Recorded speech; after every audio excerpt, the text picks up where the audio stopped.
दिवाकर, क्या बात है? जमींदार बाबू की हालत। चलो।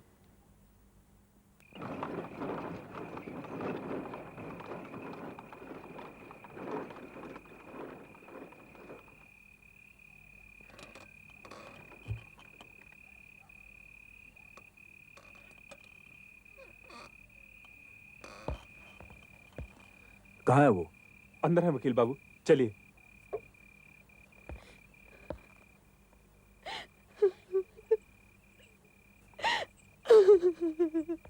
राम, दिवाकर, इसको बाहर ले जाओ और देखना कोई अंदर ना आने पाए। जी वकील बाबू, चलिए। वीरू, मेरा दोस्त वीरू, वो सन्यासी फिर आया था। मैंने जब उसे झूठा बोला, हंस पड़ा। वीरू, सन्यासी तो ठीक ही कर रहा है ना? देखो ना, मैं जो मर रहा हूँ। तुम बिल्कुल ठीक हो जाओगे, बिल्कुल चिंता मत करो तुम।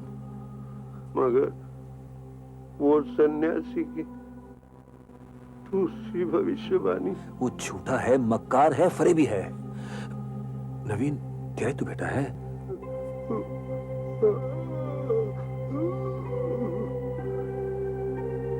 जीने की चाहत फिर जाग उठी है। काश मैं कुछ दिन और जी सकता। राम,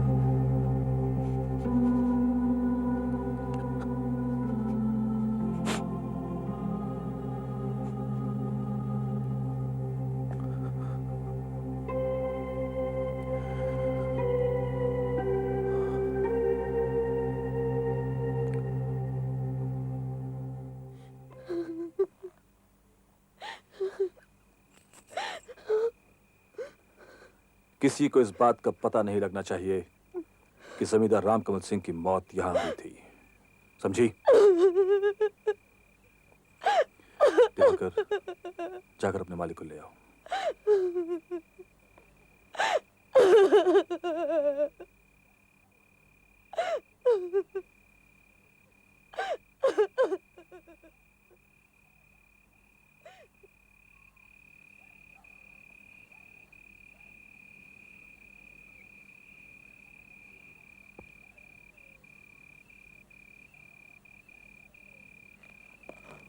विधु बाबू, जमींदार रामकमल जी सच में मर गए? कौन हो तुम? मैं रायमोहन, हुजूर, रायमोहन। हुजूर, आप जैसे शेरों के झूठन पे पलता हूं मैं। ना तुमने कुछ देखा है, ना तुमने कुछ सुना है, और अपना मुंह बंद रखने की कीमत कल सुबह कोठी पे आके ले जाना।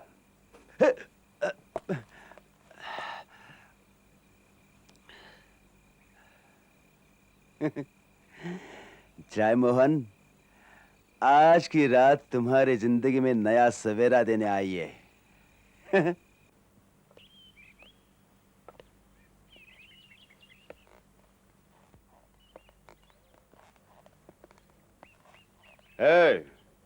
तुम विदुशेखर मुखर्जी के नौकर हो? हाँ, क्यों? तुम्हारे मालिक से कहो रायमोहन बाबू आए हैं। मालिक उन्हीं लोगों से मिलते हैं जिन्हें वो मिलने बुलाते हैं। अगर अब से मैं जब कहूं, तुम्हारे मालिक दौड़ते चले आएंगे। जाओ, अरे जाओ।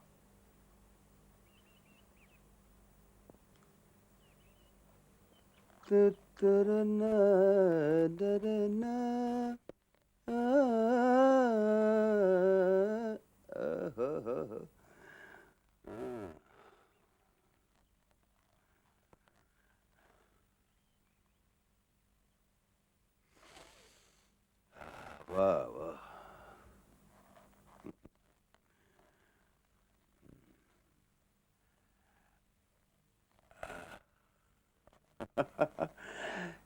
इन अमीरों की बात ही कुछ अलग होती है, बैठे बैठे उछलते रहते हैं।